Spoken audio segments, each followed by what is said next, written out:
Sport Time. Radio Imedis პირდაპირ ეთერში. დიტო მარინაშვილთან ერთად. საუჩიდობის ვერბასო მეგობრებო, ჩვენი სეზონის დასკვნითი გადაცემა ამის შესახებ ინფორმირებულია უკვე ჩვენი მსმენელი და ქართული სპორტის კომაგი, Sport Time, ჩვენი სპორტული ტოქ-შოუ და აი დასკვნით გადაცემაში ბუნებრივია ჩვენ ხა პრობლემებს ვერ ავulit გვერდს, იმიტომ რომ როგორც არ უნდა და რანაირადაც არ უნდა ეცადო კაცმა ეს გამორიცხული, აქ მინდა მე პატარა მცირე განმარტება გავაკეთო მრავალრიცხოვანი მსმენელის და უშუალოდ გულშემატკივარის კითხვაზე თუ აი უშუალოდ იმ ადამიანების მიმართ ვის მიმართ არის შეიძლება ითქვას ეს სლენგს მოვიშველიებ ხო კარგად ჭერს რა სლენგი საჭიროა და ამაზე იმედია რომ მომიტევებ და შეეჩვი ალბათ ჩემი ერთგული მსმენელი აი ჟირნი კითხვები ვის მიმართაც ჩნდება და რატომ არ ვიწვევ უბრალოდ მიზეზის გამო თქვენი მონამორჩილი არც გამომძიებელია არც პროკურორი და არც მოსამართლე და მათ მიმართ კითხვები ვისაც უნდა გაუშვეს იმ ხალხს ნამდვილად ვეკითხები ეხა ბუნებრივია აქ პროკურორს და მოსამართლეს ვერ მოვიყვან თუმცა აი ის ხალხი ვისაც უშუალოდ ეს ეხება რომ უშუალოდ თუ მათი საქმიანობა აბა ეხა მე აკაცი მოვიყვანო და ეხა რაღაც თავი ვამართლებინო და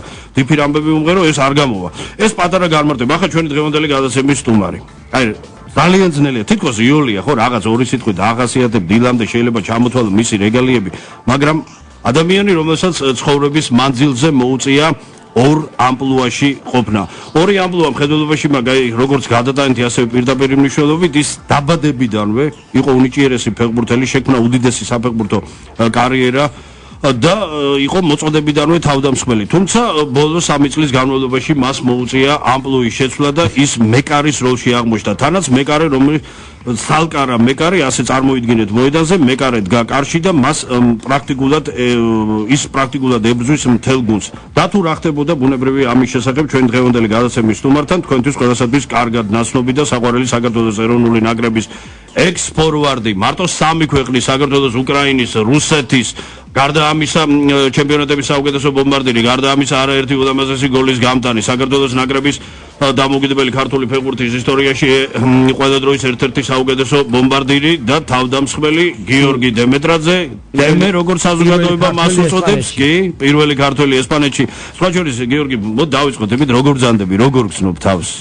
ეხლა ძალიან კარგი მივესალმები პირველ რიგში თქვენ რადიო მსმენელებს ეხლა ნორმალურად ბათუმიდან ჩამოვედი ცოტა ხანს ვისვენებდი ჯერჯერობით დასვენების პერიოდი მაქვს რა ვიცი აბა ხა ველოდები რაღაც შემოთავაზებებს ზედა გადამიწყვეტია საწავალ ან რას დავაპირებ მაგრამ ნახოთ თავარი არის ფეხბურთში მყარად გაქვს დარჩენილი გადაწყვეტილი დარჩენა თუ ჯერ ვერ ვიტყვით ამას აი მამეთ იცი საზოგადოებას არა ღმერთფაქნას და იმიტომ რომ შენ ყველაფერი პრაქტიკულად ასაწყობები მოდი ისიც გავაჟღეროთ ბატონებო რომ ბევრი ფეხბურთელისგან განსხვავებით არა ცუდი კი არაფერი არ არის ამაში უბრალოდ დემეს არც საკუთარი ბიზნესი არაფერი ესეთი მთელი ცხოვრება იყო ხელგაშლილი კაცი მე მინდა კიდე ერთი დემე შენ ნებართვით გავაჟღერო ასეთი რამ რომ იცი აი ეხა გაცემის წინ ესე პრივატულ საუბარში ვამბობდი კიდეც კაცმა რომ სანაძლეო დადოს მიზლავი ასე მე ვამბობ ეხა ცუდ რაღაცას კარგი გაგებით ბუნებრივია და აი მოიძიო საქართველოში კაცი რომელიც დემეზე არათუ აუქს იტყვის არამედ არ იტყვის კარგს და არ იქნება მადლიერი ვისაც უშუალოდ ამ ადამიანთან შეხება ქონია როგორც პიროვნებასთან და როგორც ფეხბურთელი ეხლა დამეთანხმე საკმაოდ რთული გულშემატკივარი და კომაკი ყავს არავის არაფერს პატიოს მაგრამ შენ ყოველთვის განსაკუთრებულ სითბოს და სიყვარულს ნობდი მათგან დამეთანხმე ეს ნამდვილად ესეა და ის სხვათა შორის იმ ძიმე 3 წლის პერიოდში ის რომ სხვათა შორის დღეს ფისმადრი შენ ცოცხალი ჯამთელი და უნებელი შენ ოჯახს და საზოგადოებას და ქვეყანას დაუბრუნდი და ამ გადაცემაში იღებ მონაწილეობას ამ საზოგადოების რაც შეიძლებოდა ძალისხმების დამსახურება რაც შეიძლება აი სხვა შორის აი 3 მოწამლა ის რომ დემე გადადებული ქონდათ ის რომ დემეს პრაქტიკულად ხელოვნური შიმშილობა მოუწყეს და კაც ფიზიკურად ანადგურებდნენ აქ არ იყო მარტო მორალური მასე აქ უკვე სწორედ მაშინ ამოიღო საზოგადოება მხარე იმიტომ რომ უკვე გაწყდა რო იტყვიან ბოლო ზარღვი და ვისაც რა შეეძლო ისე გეხმარებოდა თავარია ვისაც ქონდა და რაც თავარია საზოგადოებას ქონდა ამის სურვილი დემე რა შეიძლება ეს არ გეგზნო და შენთვის არ ემცნოთ შენ ახლობლებს და ნათესავებს. კი, რა თქმა უნდა, მე ყოველდღიურად ციხეში ვიჯექი, გრძნობდი ხალხის დამოკიდებულებას, ჩემთან მიმართ ძალიან მადლობელი ვარ იმ ხალხის, ვინც გულშემატკივრობდა, ვინც ნერვიულობდა, ვინც ამდენი ხნის განმავლობაში ჩემზე კაის ლაპარაკობდა, ცდილობდნენ რომ დავეხსენით, მაგრამ Because რას გიკეთები? არაფერი მეც არ საუბრობდნენ, არაფრის მეტი არ უყვირია. ეს იყო ალბათ კიდე არ იყო სრული ალბათ ის რა დამსახურებაც ქონდა. მოდი აი შენი ნებართვით გადაავლოთ თვალი, იცი რაღაც ისე გავირბინოთ. სრულიად აი ეხა დღეს ეს მე არ მიყვარს ეს სიტყვა, მაგრამ ასე ასაკს ესადაგება და დროს რომ თინეიჯერს რო უწოდებენ 16 წლის ასაკში დაიწყე კახეთის თელავიდან. აი შემდგომ როგორ აღმოჩნდა ეს თბილისელი ბიჭი თელავში ესე უცებ? ეს თბილისელი ბიჭი როგორ აღმოჩნდა და მაშინ თბილისის დინამოში ძლიერი შემადგენლობა იყო, საკმაოდ ძლიერი შემადგენლობა იყო და პრაქტიკა რომ ქონოდა სხვა გუნდში წავედი თელავში, იმიტომ რომ თბილისის დინამოში არ მომიწევდა. ნუ არ ითაკილე, არა, მაბადე იცი, იმიტომ რომ ეხლა პერიფერიაზე და რეგიონში წასვლა თბილისელი კაცის ხალხი თან იმ პერიოდს ვამბობ, ეს ხდება 90-იანის დასაწყისში, ცოტა ისეთი მომენტია, ხო? აქ იყო მეორე გუნდი, იყო თბილისის ამდენიმე კლუბი. არ ვითაკილე, ძალიან მინდოდა რომ რომელიმე უმაღლეს ლიგის გუნდში წავსულიყავი და მეთამაშა. მაშინ მოგეხსენებათ, იმიტომ რომ უმაღლეს ლიგაში ძალიან ძლიერი და ძალიან ძლიერი ფეხბურთელები თამაშობდნენ.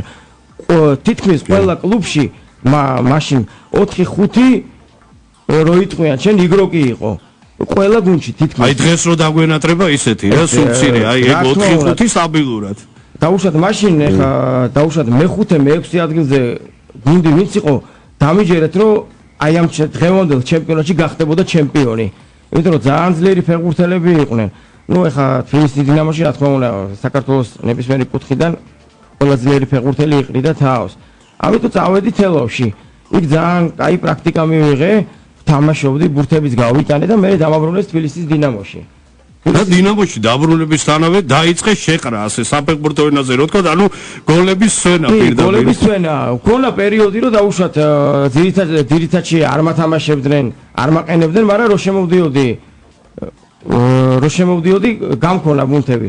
ამის მერე მე წავედი გარა ჯერ გავხდი ბომბარდირი საქართველოსი 26 ბურთით და მე წავედი ჰოლანდიის ფეინორდში.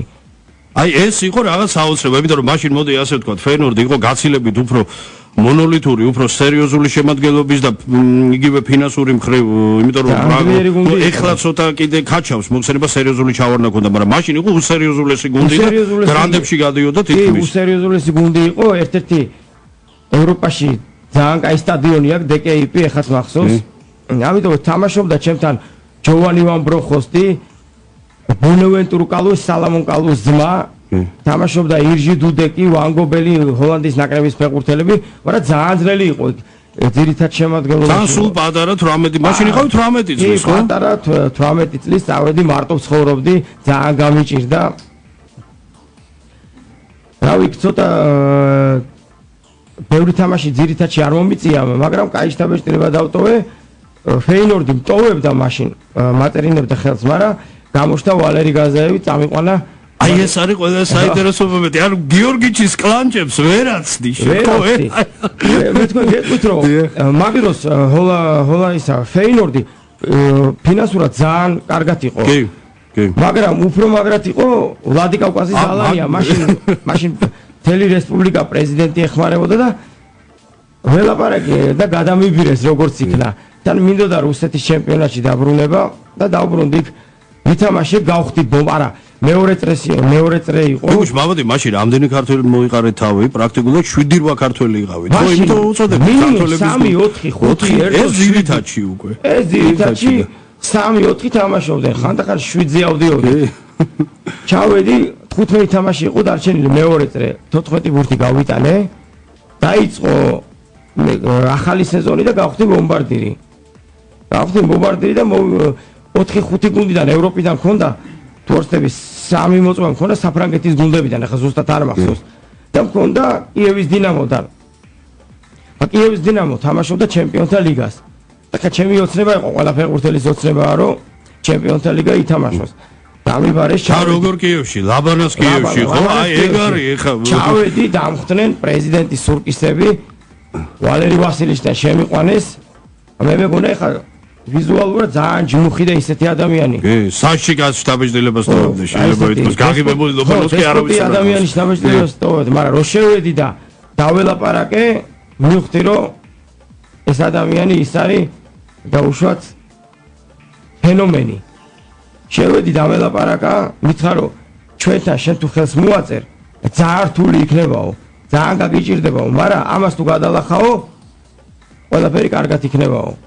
მოვაწერე კიევის დინამოში, ჩემპიონთა ლიგაში თამაშობდი, უკრაინის ჩემპიონატში გავიტანე თუ არ ვცდები 4 ითამაშდა 8-9 ბურთი. ამის მერე წავედი რეალ სოსიედადში. აი მან რა ხდება ყველა საინტერესო იყო ბაბათი სოსიედადი გიგუჭი იმიტომ რომ ეს იყო რაღაც საოცარი პერიოდი და რატო საოცარი ეხა არ ვაჭარბე მერწმუნე იმიტომ რომ აი რაღაც ლეგენდები დადიოდა მაშინ რა ის შენი და სოსიედადის ურთიერთობაზე იყო რაღაც როგორ გითხრა იცი აი იყო ხალხი რომელიც აი მარმიდა ეხა ესეთში ყველაფრის გაჟღერება თბილი და კარგად მოსაგონარი არა უბრალოდ აი მაგრამ აი საოცარი მაინც იყო რომ სოსიედადში არ ქონდა დიდი ოდენობა თამაშების შედარებული რა ეხა მე თქვენ აგიხსნით რო ჩავედი ძალიან და მაბათი იცი შენ ისეთი ფორმით ჩაყოდი სოსიედადში რომ შენთვის მით უმეტეს ლა ლიგის პრობლემა ეს იყო აი შენზე რო იტყვიან მორგებული ლიგა ხო აი ზუსტად შენ რო გიყვარს ერთადერთი კაცი სოფლიოში მოდი გულზე ხელი დაიდე ბეკარის პლაშატკაში რო ორ პაცებია საკეთებ ესეთი კაცი სოფლიოში არ ყოფილა არც იქნება რა ერთი მაგრამ ეხა ძალიან უნდა რეალ სოსიედადს ჩემი ყიდვა მაშინ უზარმაზარი თანხა გადაიხადეს მაშინ ეხა 5-6 მილიონი ზუსტად არ ვიცი რა რამდენი იყო დიდი თანხა გადაიხადეს და თან მინდოდა ეხა ესპანეთის ჩემპიონატში ნათამაშები საქართველოსთან არავის არ ხონდა პირველი ქართველი ვიყავი ვის ჩავედი ესე იგი რა პრობლემა იყო არა ევროკავშირის ქვეყნებიდან ფეხბურთელები ითვლებიან ლეგიონერებად და იყო ლიმიტი იყო კი ეს ბრაზილია არგენტინა რუსეთი დაუშვათ აფრიკის ქვეყანა ყველა ითვლება ლეგიონერად იქ უფლება ქონა 3 ეთამაშა მინდორზე და ერთი სათადარიგოში ყოფილიყო მოვაწერეთ ხელი დაიწყო ჩემპიონატი მაგრამ კიევის დინამოში მაშინ დასვენება იყო და ცოტა წონის პრობლემა მაწუხებდა წონაში ვიყავი მაგრამ როგორც იქნა ჩავდექი ფორმაში დავიწყეთ თუ არ ვთქვი თავიდან მქონდა მე თამაშები მაძლევდა მაგრამ მაძლევდა მწვრთნელი ერთადერთი ბურთი მაქვს გატანილი ეს სევილიასთან კი 13 თამაში მიდიოდა სანამ არ მოვიდა ჯონ ტოშაკი უელსელი ტრენერი ესე იგი აი გარეკილი იყო მამადი ჩვენში დარჩეს რა ცოტა და როგორ გარეკილი ქონდა არა წყარალად რო იყო ეს იმიტომ კი არა რომ ეხლა თქვა და შენს მიმართ არა მისი შედეგებიდანს კარგად ჩანდა ეგ ეკუნთოდა დამეთახმა იმ სვლელებს რომელიც შლიან გუნდებს კი არა აწყვეტენ მოდიხარ მწვრთნელი მე ვინც მე მიყვანა ჩავედი ხელი მოვაწერი თუ არა ის მწვრთნელი მეორე დღეს გაუშვეს არა საოცარი უიღბლობა იყო. სანუ ეხა როგორია ხო მსხვილს თავის სქემიდან, თავის თვალთახედვიდან მიყავხარ და მეორე დღეს უშვებდი. და მწვრთნელი იყო ალბათ ეხა ყველა მიცის ალონსო. ალონსო ფეხბურთელი რეალის. მაგის მამა იყო მწვრთნელი. ალონსოს მამა. ალონსო ჩავედი თუ არა მოვაწერე ალონსოს მამა მოხსნეს მეორე დღეს დანიშნეს ეს ჯონ ტოშაკი. ეხა რაღაცა ისე არ მიყურებდა თავის ფეხბურთელები ჩამოიყვანა. ნუ მაძლევდა შანსი იქით და ამის მერე მე დავიზიანე მენისკი მომწყდა მენისკი გავიკეთე ოპერაცია სადაც გავიქცა ეს ხო პირველი ოპერაცია შენი კარიერაში პირველი ოპერაცია ცხოვრებაში მე არ მტკიებია სერიოზულად რამე გამიკეთეს ოპერაციამ ჩაიარა ნორმალურად მაგრამ ოპერაციის შემდეგ რაღაცა სითხე მიდგებოდა ფეხში და გამისცა ძალიან ბევრი ნორმა იყო 4-5 კვირა მაგრამ მე გამოვტოვე ძალიან ბევრი, აღარ მახსოვს რამდენი თვე. და მე დაბრუნდი უკრაინაში. მე დაბრუნდი იქ ესე ოპერაციები არა კაი ფორმაში დაბრუნდი მოსკოვის ლოკომოტივში. მაგრამ ამ სასვლი 6 თამაში ქონდა სულ ჩატარებული. 6 თამაში მქონდა ჩატარებული, აი რაღაცა არ ვიყავი ფორმაში, სიცივე, ყინვა. ისე შეომინმა კარგად მიგიღო თუ ისე? ძალიან კაი კაცია, პროფესიონალი თავის საქმის. მივიღო ძალიან კარგად, მაგრამ არ ვიყავი კაი ფორმაში მართალი რო გითხრათ. ქონდა რაღაცა თამაშები, მაგრამ მორჩა ის სეზონიც და წავედი უკრაინაში, დონეცკის მეტალურგში. აი აქ უკვე თავმა შეიძლება ითქვას, რომ შენი სპორტული კარიერის მანძილზე მეორე ეპოქა იწყება, რამაც სხვათა შორის უგდავყო შენი სახელი უკრაინული ფეხბურთის ისტორიაში, მერწმუნე დღესაც უკრაინულ სპორტულ არხებზე დღიარ გავა, რომ შენი რამდენიმე გოლი არ იქნას ნაჩვენები, ერთ-ერთი სხვათა შორის გამორჩეული ალბათ დამეთანხმები ეს იყო უკვე არა დონეცკის, არამედ კიევის დინამოს შემადგენლობაში ბაიერნის კარში, ასე ჩერესებიას რო ვეძახით, უკვე რაღაც სასაული, საოცარი გოლი ხა ჩემპიონთა ლიგაში ბაიერს კიდე მოვესწრებით და ქართული ფეხბურთელი ბაიერს გოლს რო გაუტას, მაგრამ არა, უნდა მოვესწროთ, რა თქმა უნდა, თუმცა ეს ისე რიტორიკულად. ხო და აი დონეცკის მეტალურგი, ხო? მეორე აღმავლობის ხანა. დამხვდნენ ძალიან კარგად. უაღრესად კაი პრეზიდენტი ყავს, მაგათ 3 პრეზიდენტია, ვინც გუნდს ფლობს, 3 ოფიციალური მილიარდერია, მაშინ აყალიბებდნენ გუნდს. ჩვენ დამხვდა იქ გოჩა ჯამარაული, გუნდის კაპიტანი იყო და დაიწყო აღმავლობის ეპოქა, ძალიან მაგრა ვითამაშე სეზონი, გავხდი ბომბარდირი და იქ ვითამაშე 3-4 წელი ვიყავი. ესე იგი, მე ძალიან მაგარ გუნდს აშენებდნენ, ჩამოიყვანეს იაია ტურე, იქ პოძიუარელი ფეხბურთელები, სერბი და მაგარი მარტო ტურეს ფაქტორი ხო, ბარსელონას ერთ-ერთი წამყვანი ნახევარმცველი და ლეგენდა ხო, ლეგენდად ქცეული. იქ უკრაინის ნაკრებიდანაც იყვნენ ფეხბურთელები, ჯამარაული საკახა გუნდის კაპიტანი იყო, მეჩავედი პერუელი, მაშინ პერუის ნაკრებში თამაშობდა მენდოზა. ესე იგი, სერიოზული გუნდი იყო და ჩვენ გავედით ორჯერ მესამეზე. იმის მერე დონეცკის მეტალურგი არ გასულა. და არც ხუთეულს არ მიახლოვებოდა. არც ხუთეულს, მე-6-ზე გადის, მე-6-ს ქვემოთ ვერ გადის. გიგუშ, აი ეს არის პატარა, შეიძლება ითქვას, არც ისე პატარა, ბუნებრივია, აი ესეთი ნაყოფიერი პერიოდი შენი მოღვაწეობის, ეხლა სამწუხაროდ ჩვენს გადაცემაში ეს უცვლელი პერიოდია, ასე სარეკლამო ჭრა, აი ძვირფასო მეგობრებო, ეს ყოველივე რატო უნდა აუცილებლად შეგახსენოთ. ასეა ჩვენი ქართული საზოგადოება მოწყობილი, ეს აუცილებელია, მოდის ახალი თაობები გიგუშ, რომელსაც უკვე თაობები ასპარეზზე გამოსული, რომელსაც შენ უშუალოდ მოედანზე ასე კარგად არ ახსოვთ, ისე გარბის წლები და ცხოვრება. ამიტომ რა არის იცით, გარმეორება, ცოდნის დედაა და შეხსენება უცილობელი და აი ასეთ ადამიანს მოუხდა ძვირფასო მეგობრებო, შემდგომ უკვე მეკარის ამპლუის შესვლა და რატომ და საერთოდ როგორ აფასებს და როგორ ხედავს დღევანდელ და სამომავლო ქართულ ფეხბურთს გიორგი დემეტრაძე. ამის შესახებ დემესთან ერთად სულ რამდენიმე წუთში ჩვენი სარეკლამო ჭრის შემდეგ დაგიბრუნდებით. Sport Time. რადიო იმედის პირდაპირ ეთერში. დიტო მარინაშვილთან ერთად. ძვირფასო მეგობრებო, მე შეგახსენებთ, რომ თქვენ უსმენთ ჩვენ სპორტულ ტოქ-შოუ Sport Time სეზონის დასკვნით გადაცემას და მართლაც უკეთეს ვის გაახლებდით, კაცი ადამიანი პიროვნება, რომელიც ქვეყანას უყვარს გადაჭარბებით, მე არ ვთვლი, რამდენიმე თითებზე ჩამოსათვლელ გარეწარსა და ჯალაც ეს გახლავთ საქართველოს ეროვნული ნაკრების, აი სხვა შორის, აი ნამდვილად მეხამუშება, ექსის თქმა, არა და იმიტომ რომ ნამდვილად დაგვანატრა ამ ადამიანმა თავი და სხვა შორის გიორგი ერთ-ერთი ჟურნალისტის შეკითხვაზე ცოტა ისე გაბრაზდი კიდეც რომ რაღა დროს შემი დაბრუნებავ და მერწმუნე ვინც კითხა გულით კითხა იმიტომ რომ ამას საზოგადოება ითხოვს და ელის არა მესმის რომ წლებს სამწუხარო თავისი მეაკ სხვა შორის ეხა დამდეგ სექტემბრის თვეში სხვა შორის გიორგი დაბადებულია ჯვართამაღლების დადგომამდე სულ რამდენიმე საათით ადრე, ხო, ჩვენი ერთ-ერთი უდიდესი დღესასწაული და აი 37 ხდება, თუმცა 37-იც არ არის, ხო, არა, მე ხა სწორედ გამიგე,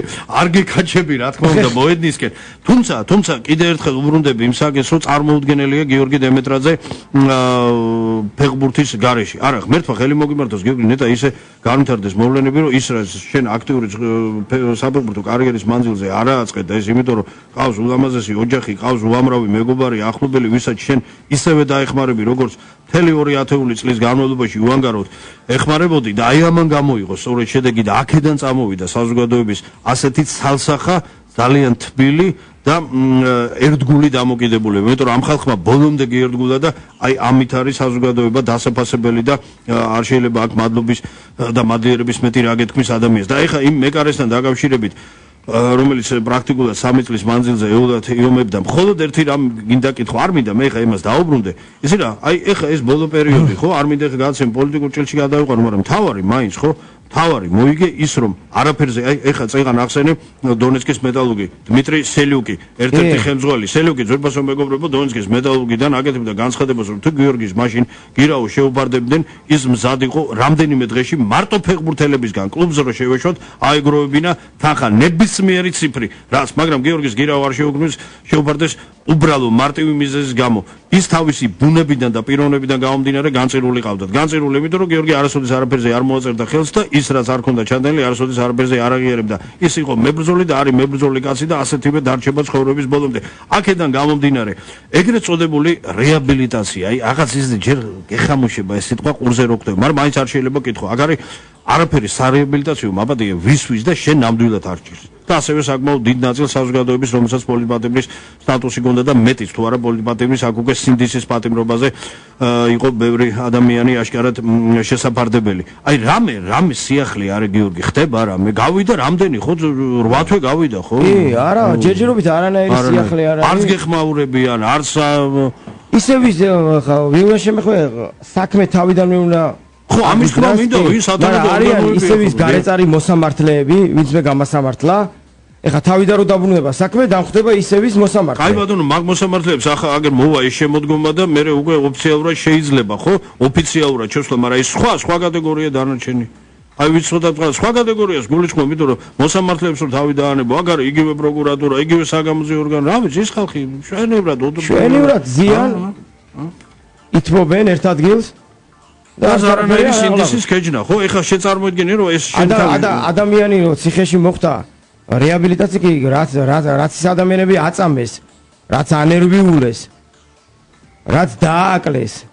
მე არ ვიცი ხარ მე მინდა უბრალოდ ორი ეპიზოდი შევახსენო მხოლოდ და მხოლოდ საზოგადოებას ძალიან კარგად იცის, მაგრამ მაინც ხო კიდე ერთხელ ვამ შეხსენება ცოდნის და ის რომ იყო პერიოდი როცა ელემენტარულად აი გაწილვას სამჯერ მოწამლეს გიორგი, გარდა ამისა თვენახევრის განმავლობაში იძულებით აშიმშილეს, ხდებოდა ის ეგრეთ წოდებული კვების ბარათი, რომელიც აბსოლუტურად დღემდე უცნობი მიზეზის გამო არ ქონდა მიცემული, საერთოდ იქ რაუფლებებზე შეიძლება მაშინ ყოფილიყო ლაპარაკი. არა, რაუფლებებზე ადამიანებს კლავდნენ და მე ეძახოდნენ ისა ლოგინიდან ჩამოვარდაო. გიორგი, მიუხედავად ამისა, ისი რა არის ბანალურად შეიძლება ჟღერდეს, მაგრამ ეს მტერს მართლა ეს გამოვარდნა და მაგრამ აი როგორ მოახერხე ყოველივე ამის არათუ გაძლება ფიზიკური ფორმის შენარჩუნება შენ ყოველდღიურად ვარჯიშობდი და მე შემდგომ რო ჩატარდა ის ორიოდე ამხანაგური თამაში არა ეს ითქვა კიდეც რომ ეს ხალხი ვინ შემოვიდა ხო ფაქტიურად ახალდანებებული თავი ნახევარს ვერ მოძრაობდნენ მოედანზე როგორ მოახერხე საოცარი გაციხად ციხეში შევედი თუ არა ციხეში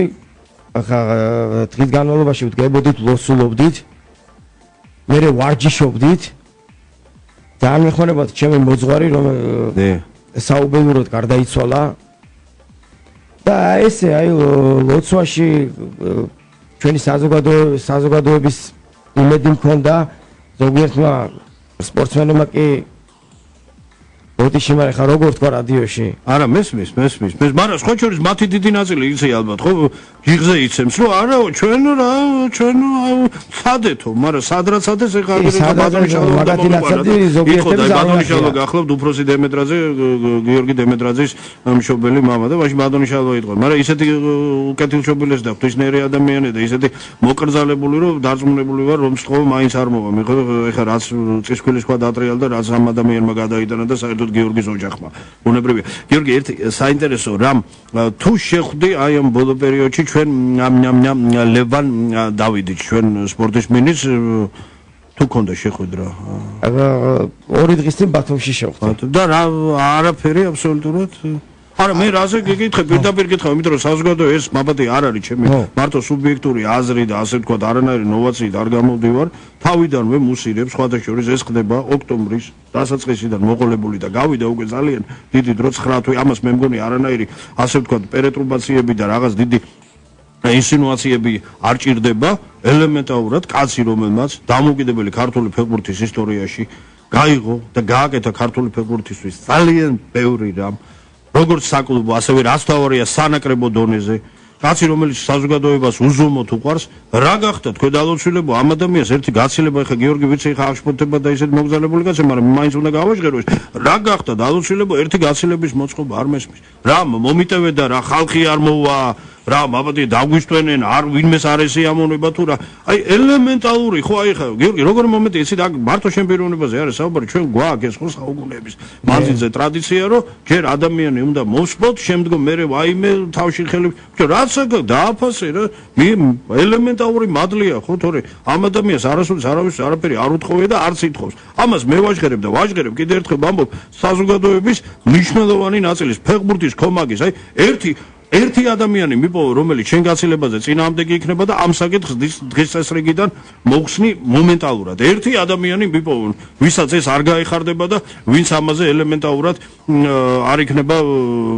დადებითი რეაქციის მქონე რავი ხა თვითონ მე არა მე მესმის არა შენ არც გეკითხები მე ამ კითხვას სვამ სათანადო იგივე ხა ლევან დავიდის ეს მაინც გაგვიკეთოს კაც ეხა არ მინდა რაღაცით ეხა გურიაში რო იყო გუშინწი და იქ რო საშინელება და მოხდა და ეხა ეს სხვა თემაა იმაზე ის თურმე ეხა იგივე იყო ხო ხალხი რომელსაც ფეხბურთთან პრაქტიკულად ან ძალიან მწყრალ დასახება არ გონია და იქ ის კიევის დინამო ბიჭო იმის იქ ჩასვლას ეს გაცილება მაინც გავაკეთო დავიდე არ იქნება ცუდი ისე არა ნამდვილ მithumedes კაცი რომელმაც ეს დაიმსახურა არა თავისი საზოგადოების ბოლო პერიოდში თავის მდგომარეობიდან მოქცევის გამო არამედ თავისი კარიერის საკმაოდ ხანგრძლივი კარიერის მანძილზე რომელმაც არც მეტი არც ნაკლები თითქმის 18 პროფესიული წელი გადადა და გაცილებით ხანგრძლივი იქნებოდა ეს ხო შენ იმ საგის მინდა 33 წლის ცხინვალის სპარტაკში იყავი როცა ეს მოხდა ეს საშინელება ეს არ ვიცი რა დავარქვა და ქონდა რამდენიმე წინადადება ნუ მართალია ხა კიევის დინამო და ის აღარ იყო დონე მაგრამ იყო სერიოზული გუნდი იგივე უკრაინიდან იგივე კიპროსიდან ხო უკრაინიდან კიპროსიდან ყაზახეთიდან იყო შემოთავაზება ევროპაში აბატი ოჯახი ყავს არჩენი და უკვე ვეტერან ფეხბურთელს იმის უფლება ქონდა რომ გეთამაშა იმისთვის რომ ოჯახისთვის რაღაც ელემენტარული მატერიალური უზრუნველყოფა ყოფილიყო ბელგიიდანაც კიპრიდანაც ყაზახეთიდან და რუსეთშიც შემეძლო წასვლა და უკრაინაშიც უკვე თითქმის მე ვარჯიშობდი და უკვე გადაწყვეტილი მქონდა რომ წავსულიყავი ჩვენ ესე რა ქვია კომპენსაციას მოვითხოვთ სასამართლოში რაც დავაკლეს იმ კონტრაქტებსაც დაუშვათ სადღაც წავსულიყავ ყველაფერს გამოგზავნით რო ეს არ ეგონოს ვინმე რომ მე არ დავსინონის ხო ეხა მტერი მოგზერება სტრასბურგში სტრასბურგში მაგრამ შეიძლება სტრასბურგიდან მოვიდეს ერთი 5 წელიწადში შეიძლება მოვიდეს 1 წელიწადში მაგია არავინ არის მაგრამ ხა რა შეეხება გაცილებას ჩემ გაცილება ყველაზე კაი გაცილება იქნებოდა ერთ ტაიმს კი ვითამაშე საქართველოს ნაკრებში მოემზადებოდი გულით მართლა და ერთ ტაიმს მართლა ბოლოს ვითამაშებდი ოღონდ ინფორმაციის ნაკრებში შენ ალბათ გულისხმობ სადაც გიხდებოდა ხო მხედველობაში მაგ ძველი თანაგუნდელები ეხა ამბიჭებს ბავშვებს კი არაფერს არ ვეჭი მაგრამ ეხა თავის გაჭირვებია ეხა ეს ნაკრები მომიტევეთ სულ ნაკრების და პატიოსას სიტყვას გაძლევთ რომ არ შეგარცხვენთ ერთ ტაიმს ვითამაშებ არა რომელ ეხა გალაზის გაცინებაზე ისე გამოიყურებოდი მოედაზე რომელ შერცხვენაზე ეგ იგუშ საუბარი გეხოცები ქონდა ჩვენ უკვე სხვა შორის ამის პრეცედენტი გვენახა საქმეში დემეტრაზე რაღაც რამდენი თვეზე მეტია ოდნავ გასული ბოლოს სადაც წამიყენეს მე დაწესებულებაში იქ ჩვენ თამაშობდით ძალიან ძლიერი გუნდები ყავდა ფეხბურთელები ჩემოვიდნენ თუ იცით მაშინ კიკიშვილი ბურდული მოვიდეთ ბიჭებს ვასიამონეთ და გავუშვით იქ სისტემატურად თამაშობდით. ერთ საკანში ვიჯექით, თუ იცით, უფილი ვიცე კი, რადიანთან ერთად. მე რადიანთან. სერიოზული შემადგენლობები იყო, ჩემოდით და იქ თამაშობდით ახლა. ჯანმრთელობას უფრთხილდებოდით, თამაშობდით. კი, ჯანმრთელობის ხრი ყველაფერი რიგზეა. კი, ჯანმრთელობის უფრთხილობით ყველაფერი კარგად არის. ეხლა მთავარი, უკვე ნუ ასე თუ ისე ну цалითვალით მაინც შეხედე რა მდგომარეობაშია ნაკრები ქონდა შესაძლებლობა უკვე უშუალო ტელევიზორიდან და ტრიბუნიდან მიგედევნებინა თვალი ჩვენი ჩემპიონატის რამდენიმე საგვანძო მატჩიც ნახე გაზაფხულის პერიოდზე რა შთაბეჭდილება გრჩება რა გჭირს გეგუში იმიტომ რომ არის ვიცი რა არის დღეს ფეხბურთის ჩინოვნიკთა გარკვეული ნაწილი რომელიც მიიჩნევს რომ ჩვენ არა თქვენ ვერ ხედავთ ანუ მეფეშიშვილის ისეთ კონჩი გადის რომ ვერავინ ვერაფერს ვერ ხედავს ყველას გონია რომ უკუსლაა და რამდენიმე კაცი ამტკიცებს რომ არა თქვენ ამას ვერ ხედავთ ეს ყველაფერი კარგად მიდის აჟურშია იმიტომ რა არის შენ აშტაბისილება დაჩერებული თითქოს ყველა თამაში ვნახე კი აშკარად ნაკრები ბურთს ვერ იჭერს ან არ შეუულიათ არის ეგეთი ვერ იჭერენ არ შეუულიათ არ არის იმ დონის ფეხბურთელები რომელიც საქართველოს ნაკრებში აი ესე ითამაშებდნენ. მე ვერ ხედავ მაგალითად კი არიან ახალგაზრდა ფეხბურთელები, რომელსაც სათამაშო აქვს, მაგრამ ესე რომ რაღაცა მომავლისთვის ჩანდეს მაინც, ისიც არ არის. ეხლა რა გვეშველება და რა უნდა ვქნათ, მაგას ეხლა ძნელია პასუხი გავცე. საერთოდ მე საერთოდ ვერც გავიგე რა ხდება. აი მხოლოდ ერთს კითხავ, ეხლა შენ საბედნიეროდ თითქმის არ მოგიწია ხელოვნურ საფარიან ნუ ყოველ შემთხვევაში საკმაოდ მცირე ნაწილი ხო კარიერის. ეხლა როგორ არის, იცი დღეს არის საზოგადოების აზრი ორ ნაწილად გაყოფილი. საზოგადოება გულისხმობს უშუალოდ სპორტულ საზოგადოებას. ნაწილს მიაჩნია რომ ეს არაფერი არ არის, თუმცა არის მეორე სპეციალისტები მნიშვნელოვანი ნაწილი, რომელსაც მიიჩნევს რომ ყოველ მხრივ არის საზიანო და თუ კი გამოიყენებ ხელოვნურ საფარიან მოედანს, ის შეიძლება იქნას გამოყენებული, აი თქვა უხეშად ხო წლის განმავლობაში 100%-იანი დატვირთვიდან მხოლოდ 10%-ზე და ისიც თუ იძულებული ხარ თქვა იგივე ხსენებული უამინდობის. ეხლა მე მოგიყვან ფაქტებს, რომელსაც დაუშვათ ადამიანს ფეხბურთელს. დიახ. ტრავმა მოსდიოდა. დიახ. ოპერაციის შემდეგ, რეაბილიტაციის შემდეგ ექიმი თავიდანვე გაფრთხილებდა. დღესაც ასევე კი. ხელოვნურ საფარზე თუ იქნება ვარჯიში, შენ არ ივარჯიშო. იმიტომ რომ ექიმები უგზალავდნენ. მე ხა ძალიან ბევრ გუნდში ყოფილვარ და თითქმის ყოველ გუნდში მიხდებოდა ხა იყვნენ ფეხბურთელები, რომელიც ოპერაციას იკეთებდნენ და უგზალავდნენ. რა თქმა უნდა, ეს ჯანმრთელობისთვის ძალიან ცუდია. მით უმეტეს გუნდი ყოველდღიურ რეჟიმში იყოს ამ სტადიონზე. ეგ შეუძლებელია. ბავშვებზე რა სიტყვი? აი ბავშვების განსაკუთრებით აქ არის ასე ვთქვათ ზაღლისთავი დამარხული, ხო? აქედან იწყება ყველაფერი მემხედველობაში, მაგრამ ბავშვების ეგრეთ წოდებული ეს კოაბიტაცია ამ ხელოვნურ საფარიან მოედანთან, აი რამე გამართლება ამას აქვს შენი აზრი? არის დიმა, არის სპეციალისტები, როგორც შენ თქვი. არიან, რომელიც არამიზან შეწონილად თვლიან, არიან, რომელიც თვლიან. მაგრამ აბატე ბოდიში თუ თვლიან, ისიც რატო თვლიან? იცი შეიძლება ვიღაცის მოდი პირდაპირ ბიზნეს ინტერესები, მაგრამ ამაზე სხვათა შორის ჩვენ გვეყოლება სპეციალისტები შემოდგომაზე, რომელიც დაასაბუთებენ, ციფრები დაასაბუთებენ, რომ ის რაც დღეს იწერება ხელოვნურ საფარიანებზე, გაცილებით დიაფიჯდება ბუნებრივ საფარიანის მოწყობა. ოღონდ შენახვა გასაგებია, მაგრამ მაშინ თუ არაფერი არ გინდა დავალებო თავი რა საერთოდ. რა თქმა უნდა. ეხლა თუ ამ პრინციპით მიუდგებით, ხო? თუ ამ პრინციპით მიუდგებით. გიგუშ, ეხლა მთავარი მინდა კითხვა, აი მიაქცია ალბათ ყურადღება უკვე ქონდა შენ იმდენი მატჩის ხილვის შესაძლებლობა, რომ ეს მაქსიმუმ დღეს რაზეც ქონდა პრეტენზია, ხო, თქვათ ბოლო წლებში ქართულ სპეციალისტებს, რომ ჩვენი სათამაშო ტაქტიკა უნდა აი მოდი ეს ზოგადად ისე უხეშად რომ გავაჟღეროთ, უნდა ყოფილიყო აჩქარებებზე, შემდგომ ისე ეგრეთ წოდებული სტაიაში, აჩქარება სტაიაში უკან, მაგრამ აი თანამედროვე ფეხბურთს რო გადახედე, მე მგონი უკვე 90 წუთი დინამიკა არის ჩამჯდარი, უკვე არავინ შენ უკვე სტაიაში თამაშის შესაძლებლობას ეგ უკვე ეს ფეხბურთი დავიწყებულია, ეს დავიწყებულია. ანუ 90 წუთი მოძრაობ. 90 წუთი მოძრაობს, სისტრაფეები უფრო გაიზარდა. ეხლა ეგ ესეთ ფეხბურთს მგონი აღარავინ არ თამაშობს.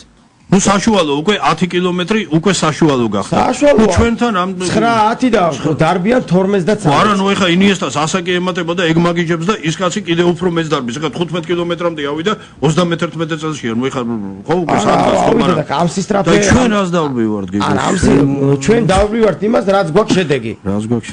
აი ეს არის.